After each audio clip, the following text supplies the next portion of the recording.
কথাই আছে, বিশ্বাস মিলায়ে বস্তু তর্কে বহুদূর। আপনারা ভগবান বিশ্বাস করেন?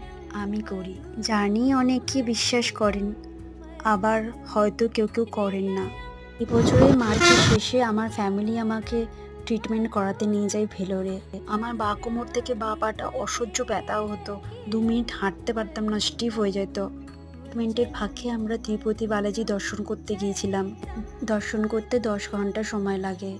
3 ঘন্টা বসে আর 7 ঘন্টা হাঁটতে হয়েছিল। আর ভেলোর থেকে আসতে যেতে 10 ঘন্টা সময় লেগেছিল, টোটাল 20 ঘন্টা। শুধু আমার হাজবেন্ড আমার হাত ধরেছিল। জানেন সেদিন কি অবাক কাণ্ড, আমার এক ফোঁটাও কষ্ট হয়নি অত হেঁটে। সত্যিই ভগবান আছেন। এখন আমি অনেকটা সুস্থ, ভালোভাবে চলতে পারছি। সব ভগবানের ওপর বিশ্বাস আর ডক্টরের ট্রিটমেন্টের জন্য। আর সঙ্গে আমার ফ্যামিলি ছিল তাই। জয় তিরুপতি বালা।